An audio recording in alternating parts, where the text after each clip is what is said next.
Então, assim, né, para todos, mais uma vez, boa noite.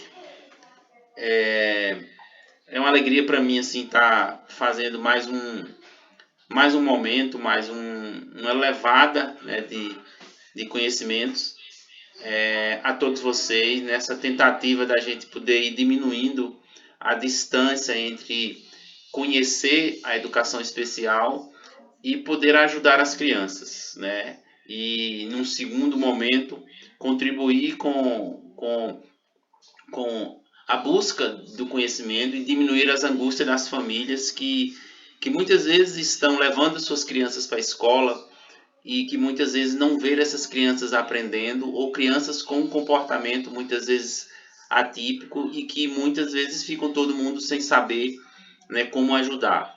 E a tentativa da gente falar dessa primeira semana focada no TEDA, inicialmente porque em agosto provavelmente vai ter uma semana onde o Brasil todo falar da importância do TEDA, porque recentemente no Congresso foi aprovada uma legislação em que no mês de agosto provavelmente vai ter uma semana só para se falar sobre os processos precoces de prevenção, a identificação, diagnóstico e tratamento, né, das crianças que possivelmente venham ter TEDA, né, porque ao longo da vida elas precisam ser diagnosticadas e tratadas para não ter problemas e sequelas futuras ao longo da vida. E aí eu, percebendo isso, né, criei esse momento justamente para dar um salto, né, de oportunidade à grande quantidade de pessoas que estão dentro da educação especial e muitas vezes não conseguem ter as oportunidades de conhecer mais sobre esse devido transtorno. E aí a gente tem grande quantidade de cuidadores escolares que estão dentro da escola e que muitas vezes não têm a devida atenção dos municípios ou um processo de formação, né, que os ajuda a identificar, que os ajuda a ajudar a própria família em si. A gente tem muitos professores também que estão empenhados na educação especial, têm um sentimento de pertencimento, ou são sensíveis à causa, mas muitas vezes falta também as oportunidades nos municípios onde estão de ter informação para isso, né? E a grande quantidade de outros diretores de escola, coordenadores pedagógicos, né, pais e mães, né, cuidadores, né, e grande quantidade de pessoas que estão aí precisando, né, de beber desta fonte. E aí nós tivemos nessa jornada 147, né, pessoas inscritas, né, e que participaram, muitos deles participaram, outros não conseguiram, né, devido ao tempo, mas que aqueles que permaneceram, que estão aqui, a tentativa de que vocês sejam multiplicadores desta ideia, e que quando vocês estiverem na escola, né, quem já é professor já estiver no chão da sala de aula, vai começar a ter esse olhar, né, um pouco mais diferenciado, esse olhar mais atento, de rotular, né, mas de entender que naquela criança que está ali com um comportamento um pouco mais, né, de agitação ou de perda de foco, que ele precisa, com o nosso olhar mais atento, né, da gente ajudar no processo de encaminhamento para que é isso que eu vou tentar falar para vocês nessa aula final, de como a gente utilizar este conhecimento que vocês tiveram até aqui, como é que eu posso utilizar ele, né, no dia a dia onde eu estiver. Tá bom? Então, assim, eu me sinto muito feliz por ter ajudado. Obrigado, assim, por cada um de vocês que no meu privado ou lá no grupo, né, falaram da importância desse conhecimento, desse mais novo conhecimento, dessa ampliação daquilo que vocês já sabiam. Né? Fico muito feliz, né, e espero, assim, ter ajudado de forma, assim, que possa não sanar todas as dúvidas, mas que você saia desse momento já sabendo, né, um pouco, quando você, por aí na vida, você ouvir falar do transtorno de déficit de atenção e hiperatividade. Então eu queria, assim, passar para vocês, mais ou menos, transformar esse momento final em uma aula também, que possa estar contribuindo e ajudando a trazer tudo aquilo que vocês viram nos 10 temas nesse momento aqui. Tá bom? E se alguém quiser falar, alguém pode pode pedir, pode falar, né, sem problema nenhum, tá bom?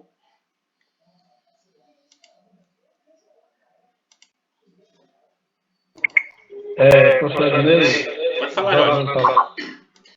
passando para a professora aqui. Pode falar. Então, esse curso, para todos nós, é de grande importância, porque a gente pode estar cada vez mais aperfeiçoando a nossa prática. Então, acredito assim, que a opinião de todos é que esse curso veio para somar grandes orientações, como eu falei nos comentários, as aulas bem planejadas, bem exploradas, e todos nós só queremos agradecer a você e parabenizar pelo seu empenho, por esse carisma que você tem para com as crianças, que você é uma pessoa assim, que gosta bastante de crianças, e quem gosta procura ajudar, e é o que você vem fazendo e contribuindo para que toda a classe ajude as crianças que têm esses distúrbios, né, da TDAH. Então, para resumir aqui, parabenizar você e agradecer o empenho de todos que estão abraçando essa causa. Parabéns. Olha, Jorge, eu fico feliz, né, agradecido, conheço também, né, o seu trabalho, inclusive eu atendo uma criança que tem característica, né, que vai ser encaminhada para o neurologista, que tem característica de TDAH, e ele sempre me fala que é seu aluno, né? A primeira coisa que ele me fala é do professor Jorge, né? Ou seja, ele demonstra que tem um vínculo muito positivo com você e que de fato você já está fazendo, né, o seu papel. Exatamente. Davi Henrique, o nome dele, né? Isso, Davi Henrique. Isso, bem agitado, né?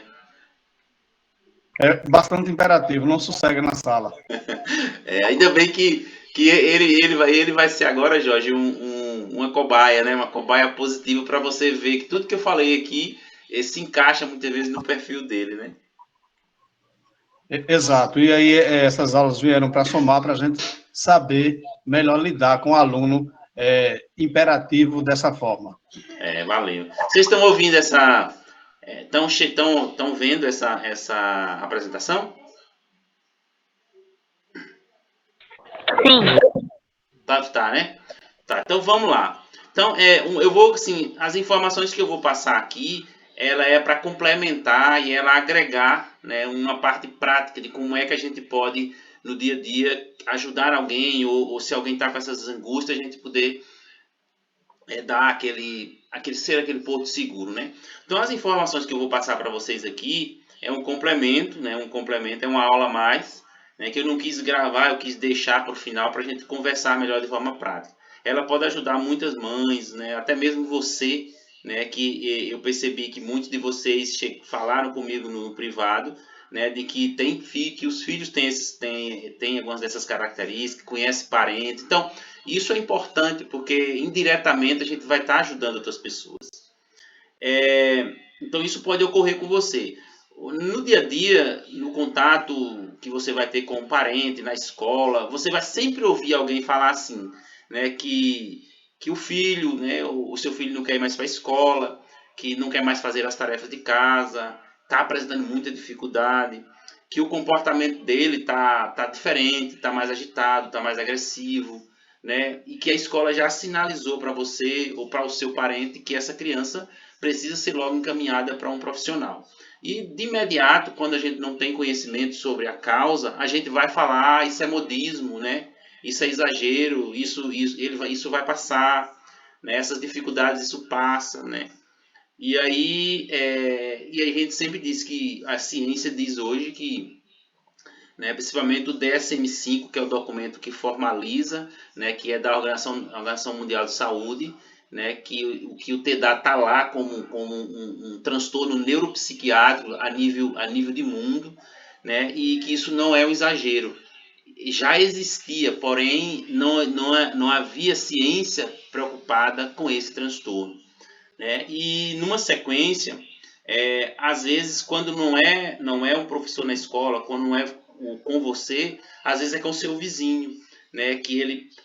Chega para você e fala que o comportamento está muito agitado, ele tá muito disruptivo, né? Que é aquele comportamento inadequado, né? E aí, se você tem esse conhecimento aqui, você vai poder dizer, não, ó, eu tive umas aulas sobre isso, que tal se você levar para tal profissional, que tal se você pedir ajuda na escola, né? Ou seja, e aí vem na cabeça da gente muitas perguntas, né? Algumas perguntam assim, quando a gente está diante do que seja filho da gente, ou seja o nosso parente, a gente pergunta assim, será que essa criança é assim?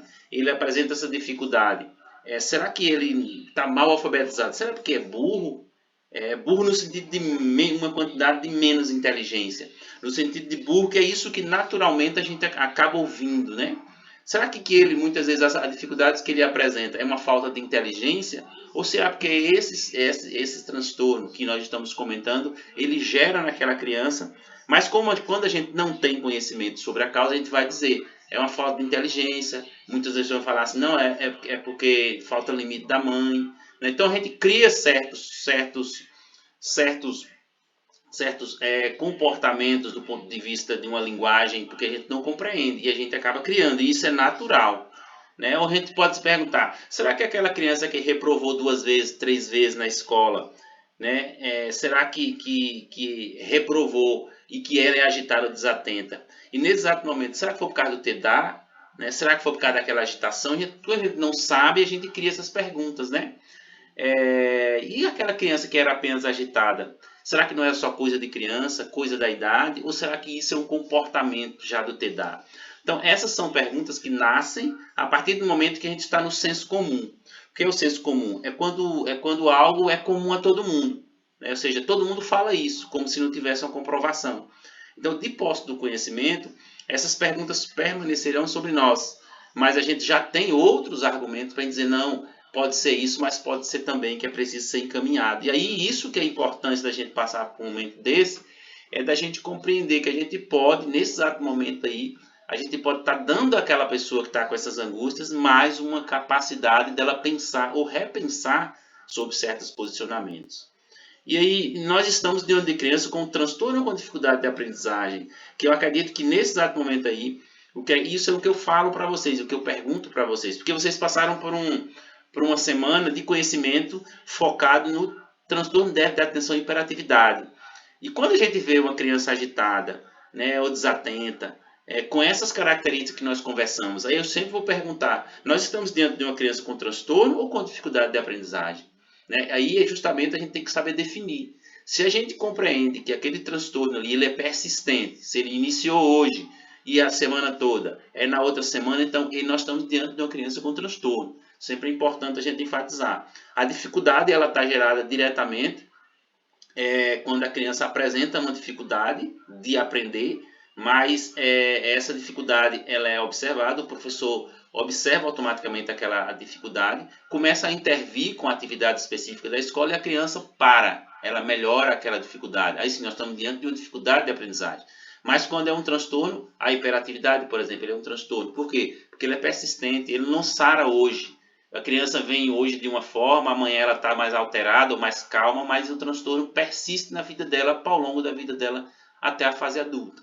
Então, assim, quando essas dificuldades apresentarem, né, dificuldade de concentrar, muita agitação, nós estamos diante de um transtorno, porque ele é neurobiológico, ele nasce no indivíduo. Né? Ele não apresenta a partir de um problema. Já a dificuldade de aprendizagem, não. A criança muitas vezes apresentou para você, chegou na escola, e aí a professora soube que ela perdeu um parente, perdeu o pai, perdeu a mãe há uma semana atrás. Então, automaticamente, esse problema de luto, que é um problema de ordem socioemocional, automaticamente cria bloqueios nos processos de aprendizagem. Então, é uma dificuldade de aprendizagem porque é transitória, é passageira. Não é um transtorno que é permanente. Mas isso a gente vai começar um pouquinho mais à frente. Então, o que é importante, né? A gente tem, para se ter uma ideia da dimensão do problema que é o TDAH, diversos estudos epidemiológicos realizados internacionalmente indicam que cerca de 20% de crianças e adolescentes que estão em idade escolar, eles necessitam de algum auxílio na área de saúde mental. Teixeira ele é um grande escritor na área de problemas de distúrbios e transtornos de neurodesenvolvimento. Né? E ele coloca o TDAH. Veja, a cada 100 crianças que estão dentro do ambiente escolar, 20 delas vão precisar de algum atendimento de saúde mental. Quando fala saúde mental, relaciona todos os transtornos neuropsiquiátricos, né?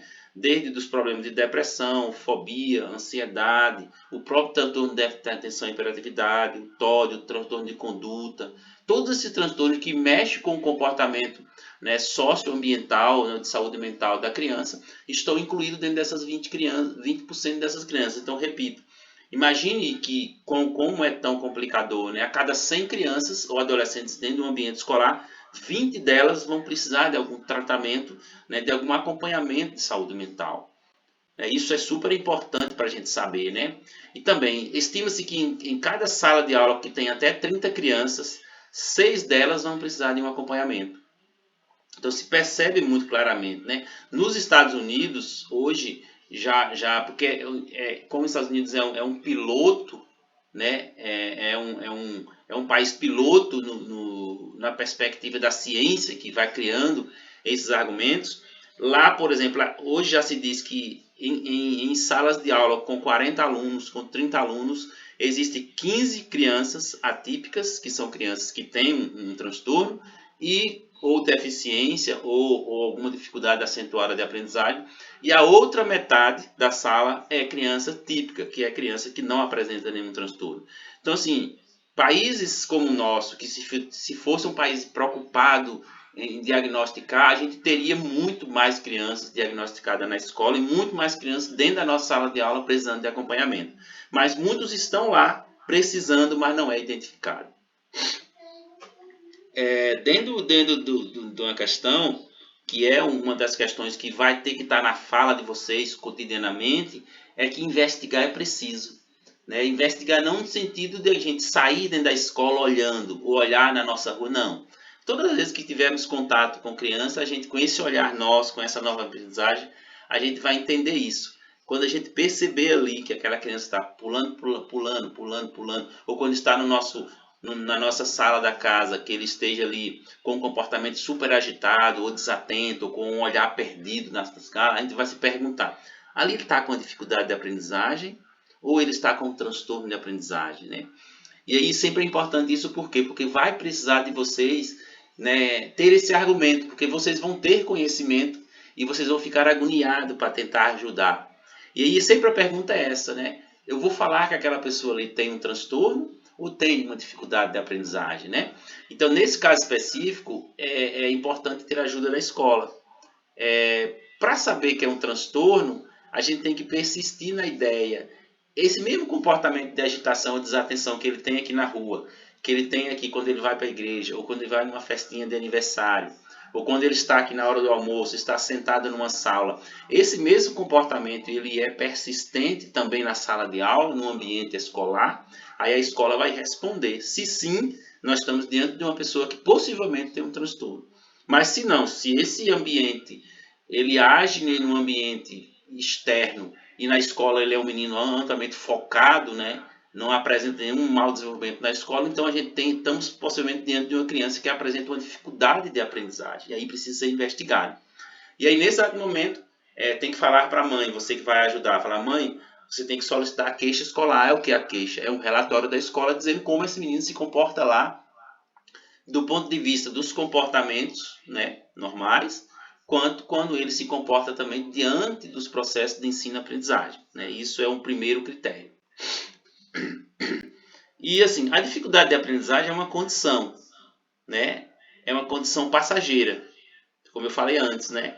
Uma criança que perdeu um ente querido, uma criança que sofreu uma queda que muitas vezes sofreu uma queda e criou um trauma por alguma coisa. Uma criança que apresenta problemas emocionais. Então, é uma criança que não consegue aprender e que automaticamente ele cria um bloqueio, e que esse bloqueio é altamente do ponto de vista emocional. Né? Então, tudo isso que é algo que é passageiro, né? Que tomando uma medicação sara, né? Que fazendo uma terapia sara, ou que o professor fazendo algumas atividades diferentes ele melhora. Então, isso é passageiro, é uma dificuldade na aprendizagem, foi um bloqueio que não é um bloqueio persistente. Né? Então, é justamente isso. Né? Então, diversos fatores podem ocorrer. Problemas emocionais, né? Problemas familiares, por exemplo, a separação a separação de uma família. Então, ele fica muitas vezes durante um período com bloqueios, né? De que vem outras coisas externas. Né? Algumas questões de própria alimentação, a falta que os grandes neuropsiquiatras às vezes dizem que uma criança que possivelmente não tem uma alimentação adequada, ela vai ter bloqueios nos processos de aprendizagem. E quando o ambiente ele é desfavorável, por exemplo, uma uma família em que não há uma preocupação, né, com os aspectos de leitura e escrita, com as questões da matemática, um ambiente desfavorável, por exemplo, um ambiente que é nocivo do ponto de vista, assim, um ambiente em que a criança não tem paz, é altamente um ambiente onde o pai e a mãe tem problemas de alcoolismo, né, constantemente, não deixa a criança se ter um contato direto com os processos de realizar a atividade de casa, de fazer os exercícios, né? Não tem um ambiente satisfatório para isso, então tudo isso cria bloqueios consideráveis nos processos de ensino e de aprendizagem. Já o transtorno, ele é uma condição neurológica, né? Ele age diretamente, né, nas questões neurocognitivas, que é quem de fato é responsável pela própria aprendizagem, né? E que essa questão neurológica, ela afeta diretamente a aprendizagem e o processamento das informações, né? Que é o que a gente pode perceber numa criança que a gente vê que tem uma deficiência intelectual, ou que antigamente se falava muito em retardo mental. E aí essa criança ela apresenta um QI rebaixado, um QI rebaixado. Significa dizer que de 100% de inteligência, né, a criança após um diagnóstico que ela tem uma deficiência intelectual, vai se medir o quociente de inteligência dela e a gente vai perceber que ela está lá, por exemplo, com 35%, né, da inteligência de 100, ela tem 35%. Por isso que ela não opera, ela não realiza as atividades com rapidez ou numa condição, né, de aprendizagem dentro do nível dos outros. Ou ela pode ter o nível, o quociente de inteligência lá em 60%, 50%, ou ela ter 70%. Então, cada um é preciso medir isso. E aí a gente vai perceber de um transtorno quando há um déficit considerável na aprendizagem, do ponto de vista de você perceber que há uma lentidão nos processos de aprendizagem. Mas ela é um transtorno também quando a criança tem, por exemplo, a hiperatividade, a impulsividade ou a desatenção. É um transtorno que nós chamamos de TDAH. Ou quando ele tem uma disrupção no comportamento, por exemplo, que seria um transtorno opositor desafiador, que seria o quê? Seria aquela criança que faz questão, por exemplo, ele pega um pintinho e ao invés dele brincar afetuosamente com o pintinho, ele tenta afogar o pintinho. Então é preciso já ir compreendendo que não é um transtorno, não é uma condição natural para aquela idade, né? Ou muitas vezes quando ele olha para a figura do adulto, que o adulto fala não pode, ele faz questão muitas vezes de ir contra o limite e a regra do adulto, né? Quando ele está em ambientes, quando tem adulto, a função e a intenção é sempre quebrar regras. Então, nós estamos diante de um transtorno opositor desafiador, ou seja, que também precisa ser melhor investigado. Transtorno de conduta, que já é aquela criança que usa muitas vezes da sua expertise para, muitas vezes, para enganar, para ludibriar, para mentir, né, para mudar a concepção, né, daquele estado que ele se encontra. Então, mas isso tudo são transtornos que vêm ao longo do tempo e que a gente precisa perceber que ele é persistente. Ele começa hoje e ele vai acompanhar o sujeito. Tem alguém com o microfone ligado que está atrapalhando a sua fala. Tenta ver quem é aí. E aí se pergunta assim, quando você está com esse conhecimento e que você muitas vezes senta com uma mãe, senta com um parente, e você como professor que você vai conversar com a mãe sobre isso, é preciso você já ter, e se apresentar todos esses transtornos, a mãe vai lhe perguntar, e o que é que eu faço agora? Aí a gente tem que fazer um encaminhamento, né? Como lá atrás você falou da importância de pedir a queixa da escola, solicitar que a escola elabore um relatório, e é sempre importante que quem faça isso seja o professor da criança. E aí automaticamente isso é encaminhado para uma equipe externa à escola, que cada município tem, né, ou está em processo de construção, e aí fazer esse encaminhamento. Se for característica de hiperatividade, aí a equipe vai acolher, né? Nessa equipe tem o psicólogo, o psicopedagogo, o fono, o neuropsicopedagogo, o neuropediatra, o psiquiatra, né? O neuropediatra e o psiquiatra são aqueles que recebem os relatórios desses outros 4 profissionais e aí avalia os testes que foram feitos e automaticamente bate uma tela dizendo se ele tem determinado transtorno ou não, ou se precisa fazer outros encaminhamentos. Eu falo da importância de vocês saberem disso, porque vai aparecer isso, e aí você, de posse do conhecimento, você tem que dar uma continuidade. Você vai dizer, não, tem que passar numa equipe multidisciplinar, para que possa ser avaliado todas as áreas, e saber se realmente ele tem um transtorno, ou se ele tem uma outra questão. Certo? E aí, depois de tudo isso, muitas vezes você, como alguém que participou dessa semana, você vai perguntar, e aí a mãe chega para você falar, realmente aquilo que você me ajudou, o meu filho foi diagnosticado mesmo com aquele transtorno. E aí você vai ter diante de você uma mãe, né, uma mãe com amplos problemas, né, emocionais, a não aceitação, e aí você também pode, nesse exato momento, ajudar. Por quê? Porque essa família vai estar com um turbilhão de emoções, né? Não aceitava isso, né? Nunca. Por quê? Porque o meu filho vai estar perguntando. Porque logo isso com o meu filho, né? E vai apresentar muito medo dessa criança ser rotulada, desse adolescente sofrer bullying na escola, muita raiva, né? Muita insegurança sem saber lidar, né? E um pensamento sempre perguntando: por que isso veio acontecer comigo, né? Eu já tive situações de mães me falarem em consultório de que isso parecia que ela estava pagando alguma coisa, né? Ou que agora eu vou ter um fardo novo. Ou seja, são vários pensamentos que a gente, de posse desse conhecimento, a gente pode chegar e dizer, não, o diagnóstico não é o fim. O diagnóstico é apenas o começo, né? E aí, daí do diagnóstico vem a sequência, né, dessas questões que são por importância. E aí, porque você vai estar diante de uma mãe que com esse diagnóstico na mão, ele vai ter a descrença, ele não vai acreditar, né? Isso vai passar, o diagnóstico não é verdade, é uma mentira, né? E muitos desses pais, eles, pelo desconhecimento, acabam tendo uma raiva do profissional que diagnosticou. E aí tem aquela fase de descrença, né? Fica aquele luto entre o filho que ele desejava e agora o filho com um transtorno, né? E mesmo assim, essa criança continua sofrendo na escola, né? E aí há uma demora muito grande dessa família aceitar, né, esse diagnóstico. E aí onde entra a importância da gente que passou por essa semana, de a gente estar perto, dizer, não, o diagnóstico é apenas o ponto inicial, né? Os profissionais que trataram dele vão continuar com as terapias. Ou dizer das leis que hoje o obriga, né, o município ter a terapia, né, dar o acompanhamento, que foi aquela lei que também está no curso que vocês participaram também, né? E numa sequência, dizer sempre para ela, né? Toda caminhada, ou para o pai ou para a mãe que recebeu o diagnóstico, toda grande caminhada começa sempre com o primeiro passo, e o primeiro passo é o diagnóstico. Imagine se essa criança ou esse adolescente fosse ser diagnosticado quando ele tivesse já com 12, 13 anos de idade, já com vários problemas internalizados, né?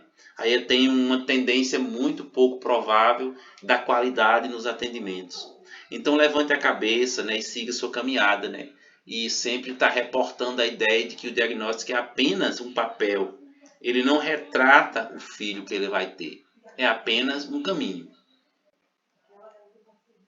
Então, o tratamento é aquilo que eu comentei lá atrás nas aulas, né? E Dr. Clay Blitz, né? Ele é um dos neuropediatras mais renomados do Brasil e ele fala das intervenções, né? E aquilo que eu mencionei também na aula. Sem a intervenção devida, né? A criança com TDAH, ela tem uma tendência muito grande de fracassar na própria vida, não somente na escola, mas também enquanto pessoas que vai conviver em sociedade. Então ele fala assim, as intervenções para os casos de TDAH são multidisciplinares, ou seja, não se faz um tratamento apenas com psicólogo, né, mas com fono, são vários profissionais têm que fazer valer, né, a sua presença na vida dele, porque ele vai ter dificuldades escolares que o psicopedagogo vai ajudar, ele vai ter dificuldade, né, do ponto de vista socioemocional que o psicólogo vai ajudar. Muitas vezes ele apresenta uma dificuldade muito grande na fala, na linguagem, então o fono vai ajudar. E outros profissionais também podem, né? Uma vez que a criança deve ser levada ao médico, mas também ao psicólogo durante essa fase escolar. O psicólogo, por ser uma questão mais de nível comportamental, aí o psicólogo é o primeiro a receber essa criança. Aí o psicólogo vai perceber os déficits na aprendizagem e vai encaminhando para os outros, né? E aí o acompanhamento psicológico é necessário juntamente com o acompanhamento psicopedagógico. que o acompanhamento psicopedagógico é trabalhar principalmente essa criança no sentido dele permanecer mais tempo sobre uma atividade, dele ir para a escola e permanecer mais tempo sobre uma atividade. E nessa sequência, é muito importante vocês, é muito importante a escola, muito importante todos entenderem o transtorno. Sem o conhecimento do transtorno, a gente fracassa também.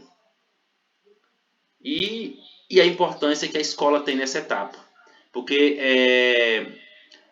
vai receber isso. Meu filho, com todas as professoras que tinham afinidade, se desenvolviam mais. Ou seja, o vínculo com a professora ela é o primeiro passo para todo o trabalho com a criança que apresenta uma necessidade educativa especial. O vínculo é o mais importante. A escola precisa assumir que ela tem um papel terapêutico. Ela não tem um papel agora com a criança com TDAH. O papel da escola não é único e exclusivo de ensinar, ler, escrever e contar. Ela é um papel terapêutico, que é aquilo que nós aprendemos no curso. Todas aquelas mudanças têm que ocorrer. E o começo é fazer mudança didática pedagógica. A criança passa. Essa criança com TDAH que chega no primeiro dia com relatório, se ela senta no fundo, o primeiro ponto, ela tem que sentar próxima do professor. E ainda aquelas outras que eu passei para vocês nas outras aulas. A escola tem que ajudar junto com o professor a ensinar essa criança como se ele se autorregular. Autorregular é aquilo que eu comentei. Se você está ali com aquela criança que tem hiperatividade na sala e percebe que ela está estressada, que a condição de agitação dela está aumentando, automaticamente a regulação tem que ser fora da sala. Ou pedir para que alguém saia com ela, que dê uma volta ao redor da sala, que ela vá dar um recado, que ela vai levar o piloto, que ela vai na biblioteca pegar um livro. Ou seja, cria uma estratégia para que ela saia da sala e que esse processo de sair da sala e retornar, ela se autorregula.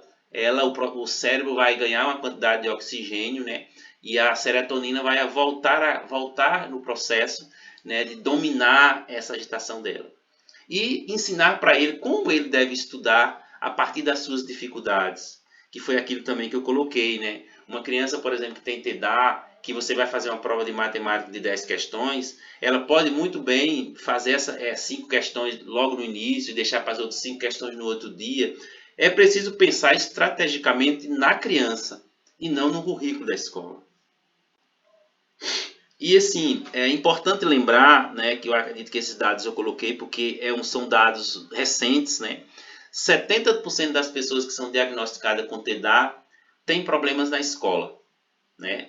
Ou um problema de briga, ou um problema de bullying, ou um problema de mau desempenho escolar, né? E eles principalmente apresentam dificuldades em ler e escrever, ou dificuldade na desortografia, que a letra fica feia, desorganizada, né? Vai apresentar isso, né? Raramente uma criança com hiperatividade que é impulsiva e hiperativa, ele vai ter a sua mochila, a sua cadeira, né, e o seu material escolar bem organizado. Então ele vai ter uma dificuldade muito grande nesse processo de construção da leitura e da escrita. E 30% dos indivíduos que têm TDAH não apresentam dificuldade de aprendizagem, ou seja, eles são automaticamente inteligentes, né? Cognitivamente são inteligentes, mas a desatenção e a agitação prejudica com que eles tenham qualidade. E aí todas as crianças que são diagnosticadas, né, com dislexia, que é a dificuldade acentuada em ler e escrever, eles apresentam como comorbidade, né, o TDAH, né, o TDAH como comorbidade, ou seja, ele tem a dislexia como um transtorno específico da aprendizagem e o TDAH vem como um transtorno do neurodesenvolvimento comportamental. E por isso, né, a gente percebe que até aqui a gente chega a uma determinada conclusão que sem o diagnóstico na idade de infância, a gente tem uma tendência muito grande de nós termos crianças sofrendo ao longo da sua escolarização. Crianças que quando chegarem no ensino médio, podem não conseguir concluir o ensino médio, podem não conseguir concluir o Fundamental 2. Por quê? Porque os níveis de agitação eles vão sendo modificados. E os níveis de agitação criam problemas, né, nos processos na qualidade de leitura e escrita que são essenciais para você terminar o Fundamental 2 e terminar o ensino médio. E muitas dessas crianças e adolescentes acabam evadindo da escola. E quando não evadem da escola para ficar muitas vezes apenas como aquele que não concluiu, muitos deles têm uma porcentagem muito grande, né, de envolvimento com álcool, envolvimento com drogas, e entram em um mundo subterrâneo e acabam perdendo a sua própria vida nesses aspectos. Por quê? Porque muitas vezes o diagnóstico que deveria ser precoce não ocorreu. Não teve as intervenções necessárias, não teve o tratamento necessário para que seja diluído esses problemas ao longo da sua própria existência. Que é importante o quê? Por que que é esse trabalho que nós estamos aqui conversando é importante? Para que a gente possa, ao bater o olho em um determinado conjunto de alunos, a gente possa perceber, né, que precocemente aquela criança precisa de um olhar diferenciado, precisa de um tratamento diferenciado. Né? Por isso, essa semana é considerada semana, né, Conhecendo o TDAH, ela chega para nós para transformar vocês em multiplicadores. E aí, assim, essa é uma questão assim, muito importante. Por quê? Né? Porque a gente entende que o TDAH, quem está em creche principalmente, né, já percebe diferenciar isso muito rapidamente. Ou quem é um cuidador escolar em que você tem contato no horário do intervalo com um conjunto de 100 crianças ao mesmo tempo brincando, você percebe que o nível de agitação de determinada criança em comparação com outra da mesma idade, ela é bem latente. Né? E aí onde a gente tem que muitas vezes agir enquanto multiplicador, no sentido de não rotular, de não criar um preconceito sobre aquela criança, mas chamar muitas vezes a escola, né, e dizer assim, essa criança tem que ter um certo nível de agitação acima do normal, né, e a gente ir entendendo que a nossa função é a gente diminuir as sequelas ao longo da vida. Porque crianças que não são agora, até os 6 anos, 5, 6 anos de idade, elas não são muitas vezes identificadas. Quando ela tiver com 8 anos de idade, que já deveria ser essa fase, né, do processo de alfabetização está bem perene, você vai perceber aqueles níveis de agitação lá atrás que não foram identificados e tratados, vai implicar quando ele precisar ser alfabetizado, porque o TDAH acaba tendo prejuízo em ler e escrever. Né? E aí a gente vai ver assim, vai falar assim, aquele menino não está com 8 anos de idade, não lê e escreveu porque não teve uma boa professora. A gente vai acabar culpando a professora no processo de alfabetização, quando na realidade ele estava num estado de agitação ou desatenção muito ampla, que ele não teve as capacidades de leitura e escrita internalizadas. Então a gente vai estar ajudando muitas crianças, porque imagine se a gente identifica a criança com 6 anos, identifica ela com hiperatividade, e você com 2 anos você faz o tratamento de terapia, então quando ele tiver uma fase, já no 2º ano, que ele já deveria estar aprendendo a ler e escrever, então a gente está dando a oportunidade dele poder ser bem alfabetizado, porque independente ou não, os processos de alfabetização são decisivos, né, para que essa criança, ao longo da sua vida, ele tenha uma estadia muito bem na escola. Né?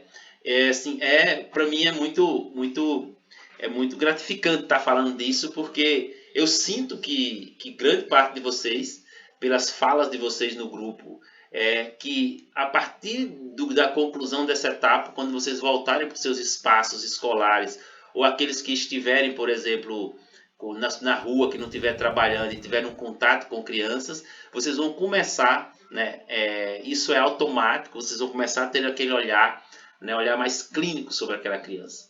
Né? E isso para mim, isso é a grande intenção, é que vocês passem também, né, a ter um olhar diferenciado e agir precocemente, que eu acredito que isso é o grande cerne aqui da questão. Né? Não é que esse conhecimento vai ficar para vocês, não. Quando vocês estiverem indo buscando o filho de vocês na creche, que vocês bater o olho nas crianças, vocês vão perceber que tudo que a gente conversou, ele está presente em qualquer ambiente. Ou até na frente da sua casa, com aquele monte de criança brincando, você vai perceber, você vai sentar perto e vai começar a olhar. Isso é natural do ponto de vista de alguém que quer contribuir, de alguém que quer ajudar. Tá bom? Então, assim, pode sim, pode falar. Eu vendo assim a fala do professor, me identifiquei bastante, porque eu já estou em sala de aula do 3º ano, né?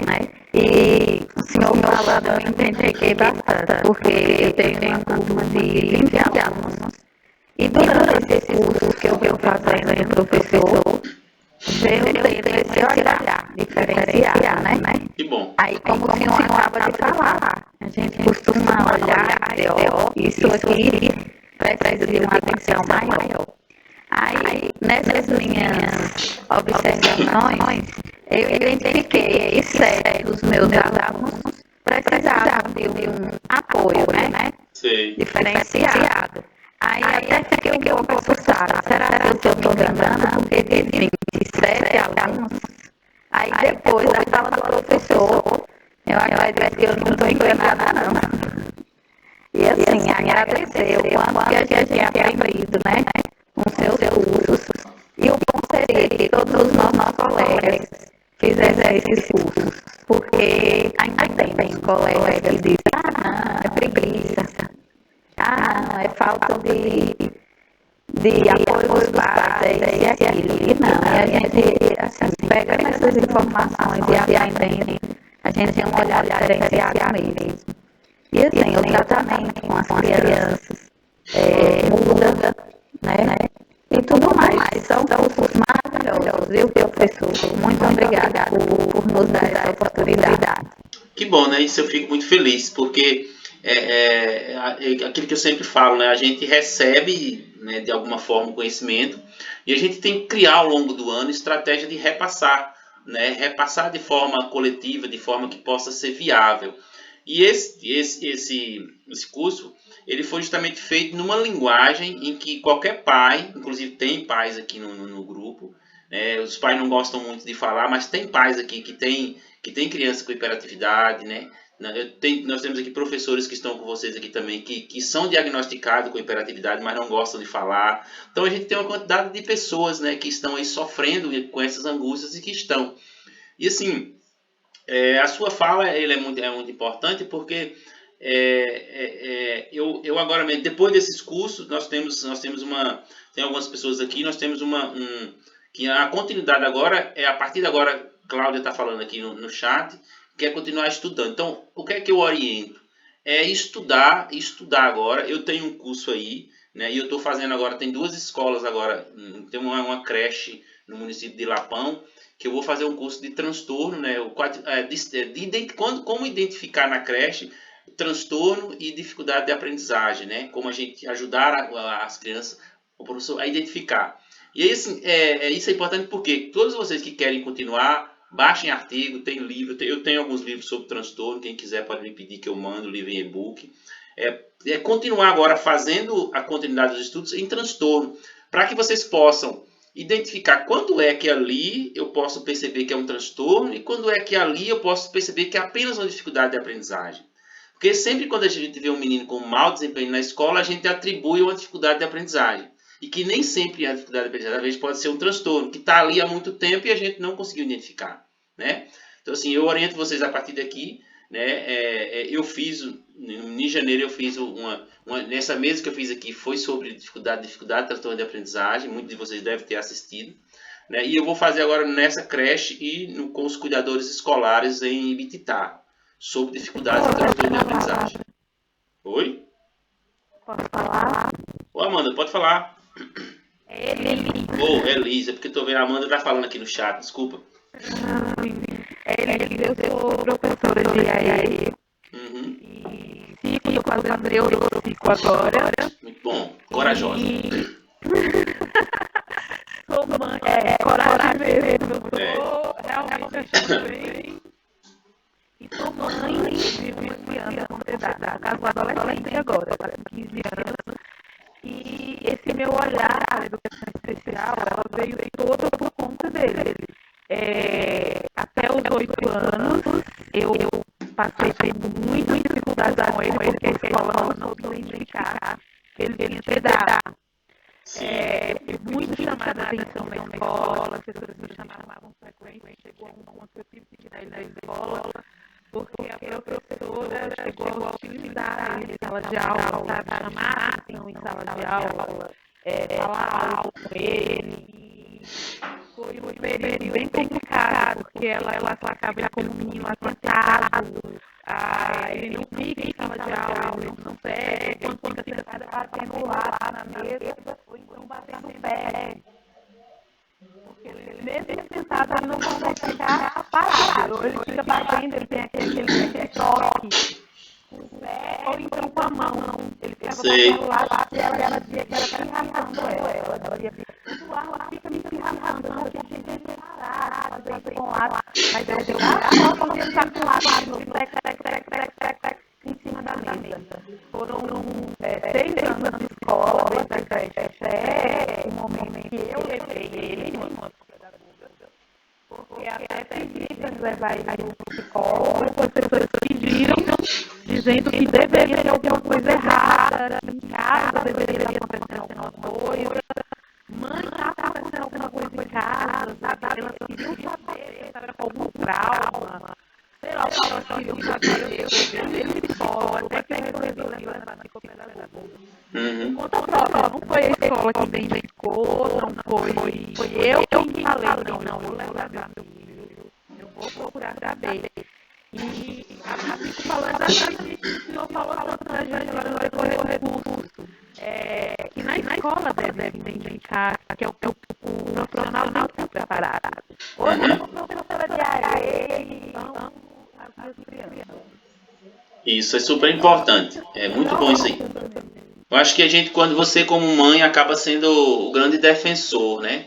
E sempre quem está aqui, aquela aula que eu também coloquei sobre aquela legislação, né? A 14254, que foi do ano passado, todo mundo tem que estar com ela afiada, porque ela já é lei. Criança que chega na escola com diagnóstico de TDAH, não existe mais assim, eu não sei. Né? A escola tem que estar aberta, se ela não sabe, ela tem que correr atrás. Por quê? Porque hoje, com aquela lei ali, qualquer mãe colocar aquela lei debaixo do braço e ir no Ministério Público, automaticamente o secretário de Educação vai ser chamado.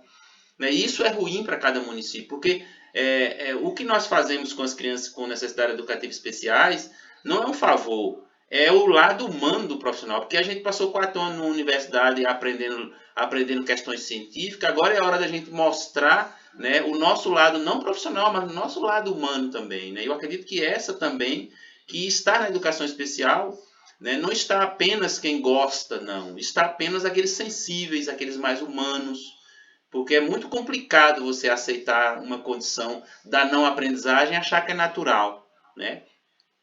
Mais alguém gostaria de falar?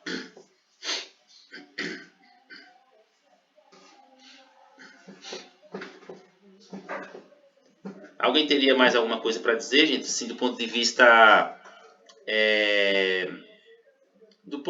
assim, de aprendizagem, né? De algo novo. Quem tem alguma criança com necessidade educativa especial, que seja somente que seja TDAH, né? Tem muitas perguntas aqui no chat, mas é difícil aqui estar.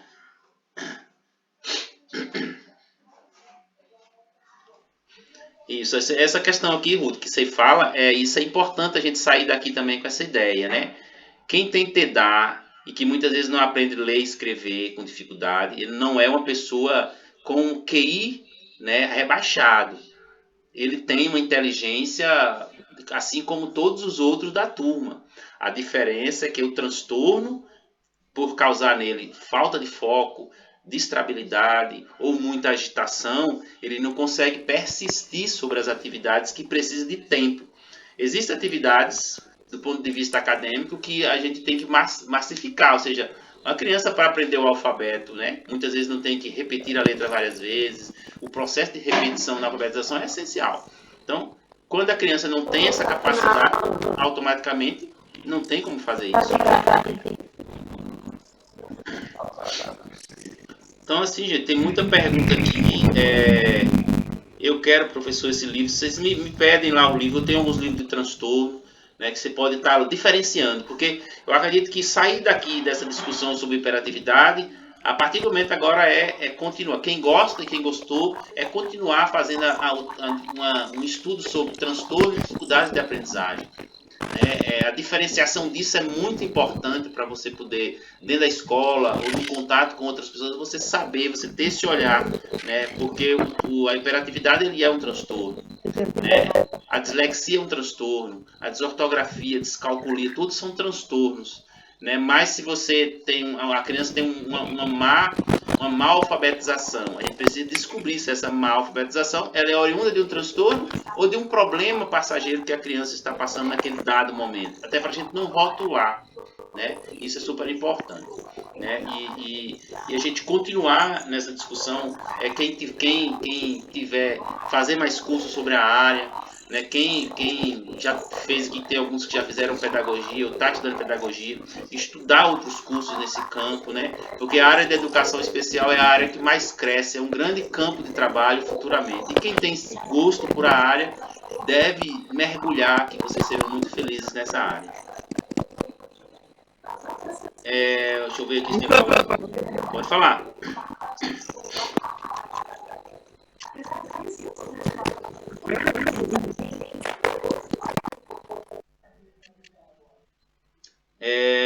Essa questão de muitas crianças que não têm laudo, né? Isso é super importante, porque a questão do laudo, para efeito de possivelmente a criança receber um atendimento por essa lei que eu falei, por exemplo, ele precisa já ser laudado, né? Para efeito da família correr atrás, né? De situações para que ele possa ter os benefícios da lei, ele precisa ser laudado.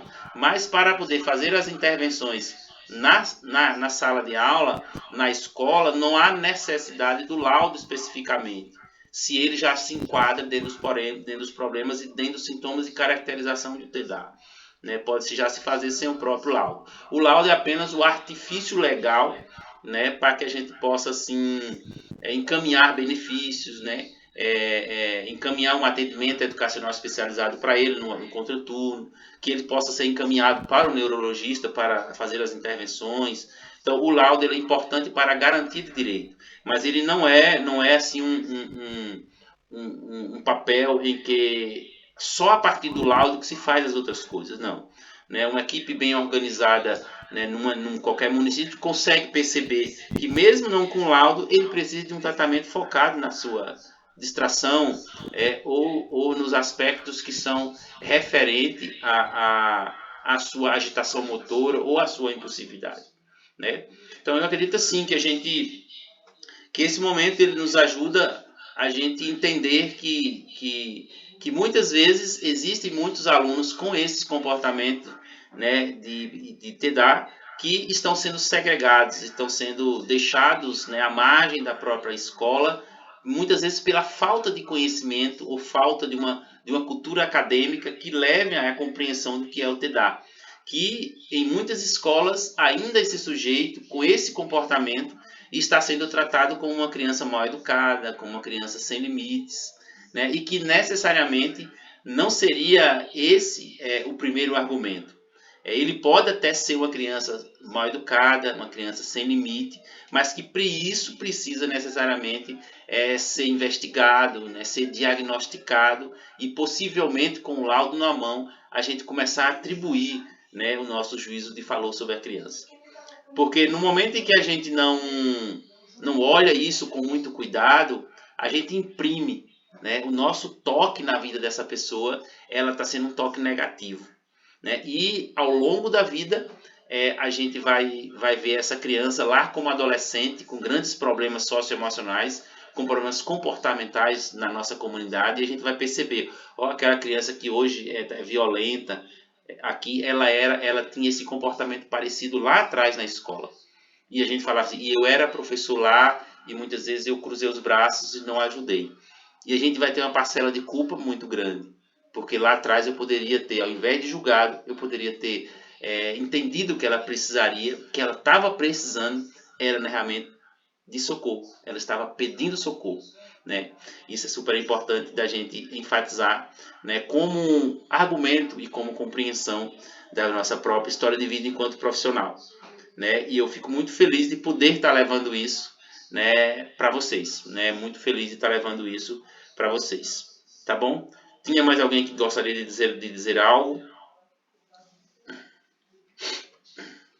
Se não, eu vou passar assim. Fala. Sim. Boa noite. Boa noite. A gente começa a perceber na criança, né? Que as crianças são diferentes, a partir dos cursos da vida. E nos assaltos hoje, você tem alguém agora. Eu pesquisa, meu esforço. Eu, quando era criança, ainda não existia, né? Já tinha roça, os pais não sabiam, eu falava isso também. Mas eu percebi, eu acho que ele tem o autismo, não saber. Ou dislexia. As palavras não entram na cabeça. Ele tem que aí, no caso, as palavras não entram, aí ele tem uma dificuldade de memorização, que também é uma característica, vocês viram, é uma característica de hiperatividade, né? É uma característica de memorização. Mas sabe, gente, eu acho que assim, se ele ler, ele aprende. Ler, escrever, professor, já pagamos uma pessoa. Não, ele começa a aprender mesmo. Às vezes, ele não sabe mais nada. Por exemplo, eu falava atacadão. Ele fala atacadão. Você pode falar 20 vezes. Não vai entrar na cabeça dele que é atacadão, perdão, que acabou. São várias palavras, ele tem que substituir. Pode ser que ele tenha uma dislexia, né? Porque a dislexia é que causa esses problemas de leitura, né? E atribui também os problemas que a dislexia, ela é um transtorno, assim como é um transtorno de hiperatividade. A diferença é que a hiperatividade vai agir, o transtorno vai agir na perda de foco e na agitação. Já a dislexia, o transtorno vai ser específico na leitura escrita. Todas as capacidades de leitura e escrita dele será diminuída. E é uma pessoa que vai passar a vida inteira com a dificuldade, vai passar a vida inteira com essa dificuldade de leitura e escrita. Mas também precisa dos testes, precisa ser feitos testes de dislexia. Porque, por exemplo, se ele tem dislexia lá atrás, ele automaticamente tem a comorbidade de hiperatividade, que é associado os dois caminham juntos. Certo? Mas assim, eu não queria que falar de TDAH na vida adulta, porque eu queria que vocês permanecessem naquele grupo. Acredito que a semana que vem eu faço uma aula só para vocês, as implicações, né, do TDAH na vida adulta. Como é que o TDAH aparece na vida adulta e como é que a gente pode perceber. Quem sabe muitos de vocês que são adultos não têm o TDAH e muitas vezes não foi tratado, né? Mas eu não queria misturar aqui para a gente não fazer, porque eu fiz juntamente com minha esposa, a gente vai apresentar essa pesquisa num congresso no Conedu em Alagoas, no mês de outubro. E a gente fez essa pesquisa, já está toda pronta, já foi encaminhada para o congresso para apresentar. Mas eu quero passar, eu quero que vocês sejam os primeiros a saber os resultados disso. Foi feito com 44 professores, né, da nossa região e de outros estados, para a gente saber mais ou menos assim como é que isso se apresenta. E aí eu não queria que vocês saíssem do grupo, desse grupo que nós estamos agora fazendo, porque depois eu vou ver com ela para a gente apresentar, né, essa pesquisa para vocês, antes da gente apresentar para o congresso, que eu acredito que a gente vai estar assim, entendendo como é que eu aprendi o TDAH com criança e adolescente, e agora com adulto, se eu perceber no adulto, como é que eu vou identificar que isso também pode ser um transtorno. Porque o transtorno de hiperatividade, uma vez adquirido, ele é para a vida toda, né? A diferença é que no adulto, as características serão as mesmas características, porém em uma tonalidade maior e diferente, né? Por exemplo, só uma explicação rápida. Aquela criança que corria muito agitado dentro de casa e na escola, quando ele se torna adulto, quando ele pega uma moto, ele quer andar em alta velocidade. Quando ele pega um carro, ele quer tocar o ponteiro do carro. Ou seja, tudo dele é de uma forma bem impulsiva, né? Só para a gente ver, esse foi só um exemplo para a gente perceber quando é que a gente percebe, né? Mesmo sabendo que pode virar o carro, pode morrer, mas ele continua andando em alta velocidade. Por quê? Porque a impulsividade não deixa ele pensar sobre as consequências. Isso na fase adulta. Tá bom?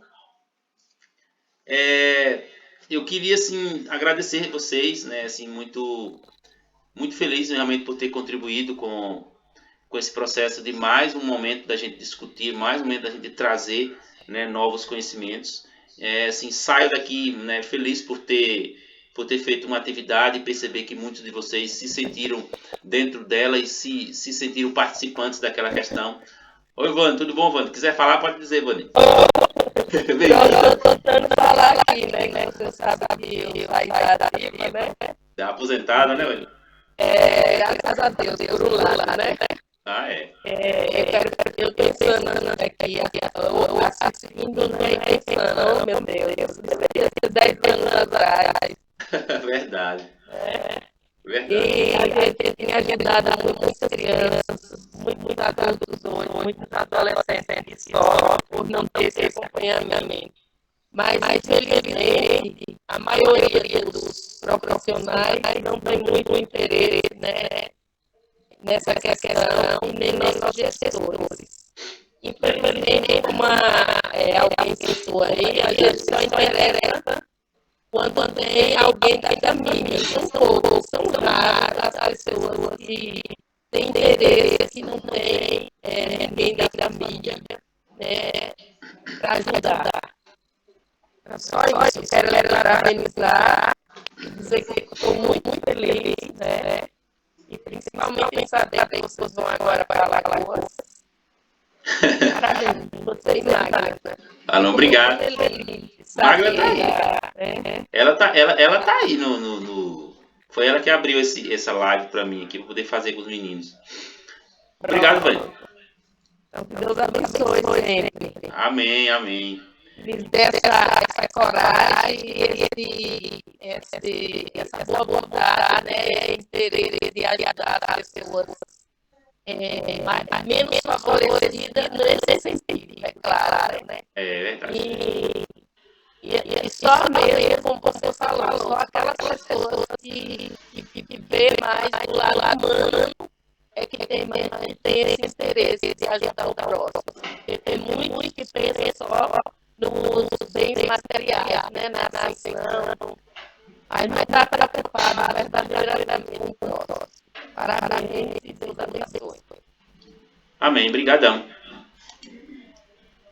Isso é assim, né? E isso é importante. Vanicélia, eu trabalhei muito tempo com ela, ela é professora, já aposentou recentemente, né? Ela fala 10 anos, eu nem sabia que ela tem 10 anos de aposentada, né? Mas naquela época... Eu não tenho medo. Isso.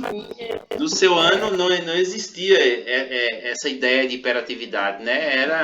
Era algo muito longínquo, né? Mas se chegou para nós, se é algo que tem estatisticamente, clinicamente, né, comprovado, isso a nível de mundo, né?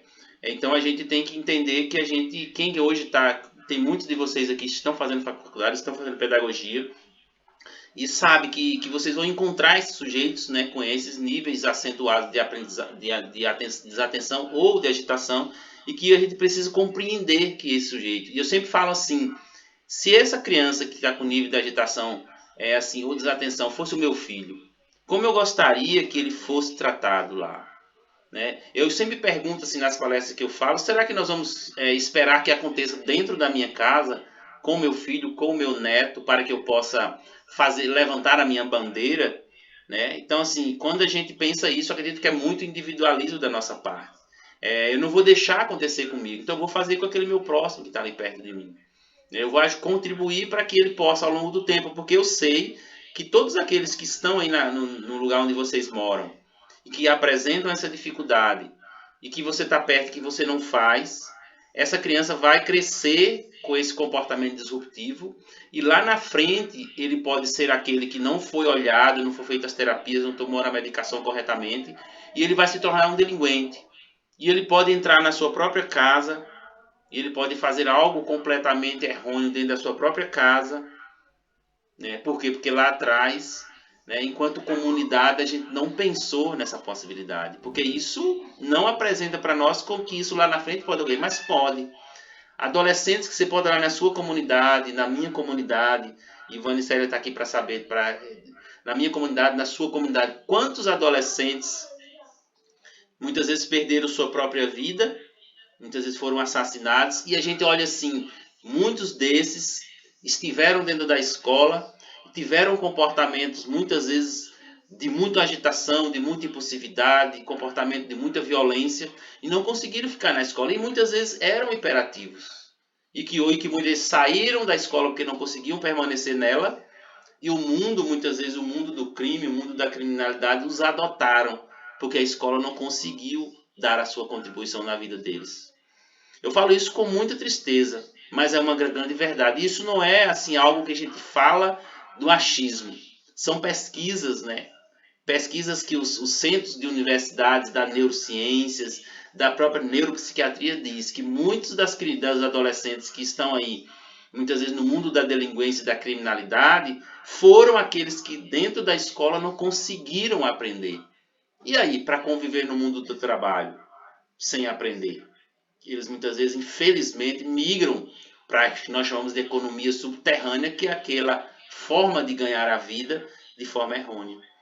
Né? E a gente vê que o quanto é triste a gente saber que essa criança passou pela escola, esse adolescente passou pela escola e a gente não conseguiu dar aquela ajuda, que necessariamente ele não estava precisando da ajuda de conteúdo, ele estava precisando da ajuda no comportamento dele que estava desajustado. E a gente ficou preocupado em enfiar na cabeça dele as letras e os números, quando na realidade ele estava pedindo socorro sobre o comportamento. E aí quando a gente vê caído ao chão, assassinado, a gente pergunta, esse menino dava muito trabalho na escola também. A gente julga logo. Na realidade, quando ele estava na escola dando trabalho, ele estava pedindo socorro. Né? A gente fala isso, eu falo isso muito com o coração muito ardendo, de até quando a gente vai continuar perdendo jovens, né? Sendo que assim, quando a gente, com esse olhar de vocês, a gente vai começar a multiplicar para que a gente tenha ao longo do tempo menos pessoas evadindo da escola, menos pessoas, né, com comportamento desajustado e mais pessoas sendo tratadas, sendo cuidadas e que possam ter ao longo da sua vida, né, o seu direito, né, enquanto criança, enquanto adolescente, sendo respeitado. Então assim, gente, eu não vou falar muito porque eu falo muito. Então eu agradeço muito mais uma vez, né, a presença de vocês aqui e dizer que a gente não saiam do grupo agora. Espero a gente fazer essa outra aula semana que vem, né? Permaneçam lá, né? E assim, eu gostaria que vocês permanecessem naquele grupo até dia 30. Por quê? Porque dia 30 é o fechamento de todo o curso e que aí eu posso cada semana estar fazendo uma aula dessa para a gente conversando, certo? Eu sei que os celulares acabam inchando com tanta coisa, mas permaneçam lá para a gente até dia 30 a gente ir conseguindo por semanalmente a gente fazendo um curso. Tá bom? Então a plataforma vai ficar aberta para quem não assistiu todas as aulas até dia 30. Dia 1º de agosto, isso que nós fizemos aqui, ele passa a ser um curso já pago pela plataforma. Alguns alunos aqui falaram de certificado. Então, quando eu faço o curso gratuito, a plataforma ela gera um certificado, porém a plataforma cobra um certificado, que a plataforma não vai querer um curso, né, durante o tempo todo sem ela cobrar nada. Porém, ela gera uma taxa de certificação, que ele varia entre R$ 4,90 e R$ 9,90. Vai depender muito da plataforma lá. Mas o certificado não é obrigatório para ninguém, né? Caso alguém precise desse certificado para complementação de carga horária de faculdade, ou quer alguma coisa, né? Vocês podem, vai ficar livre no portal lá para baixar, né? E aí vai pagar uma taxa para a plataforma. Mas assim, o conteúdo foi feito gratuitamente. O certificado não é obrigatório, né? Algo, caso vocês precisem e achem necessário e achem importante, que o mais importante foi realmente essa construção do conhecimento aqui. Tá bom? E fico feliz. Oi, Cláudio. Professor, Deus continue abençoando. Amém. Também por nos proporcionar esses momentos agradáveis e de muito conhecimento, que lá na Welles eu vejo o carinho que as crianças sempre têm. Que bom, né? Deus lhe abençoe, viu? Amém. Eu também tenho um carinho muito grande pelo Senhor, viu? Amém. Obrigado. Então, gente, tchau, tchau. Fiquem todos com Deus, né? A gente vai continuando. Espero assim que essa sementinha que foi plantada, que a partir da manhã vocês comecem a tá falando, a estar percebendo, né? E como vocês estão no grupo lá, qualquer dúvida, qualquer outra questão, pode me falar. E as pessoas que quiserem um livro sobre transtornos, dificuldade de aprendizagem, vocês me chamam no grupo que eu vou enviar para vocês, tá bom? Um abraço. Fiquem com Deus. Tchau, tchau.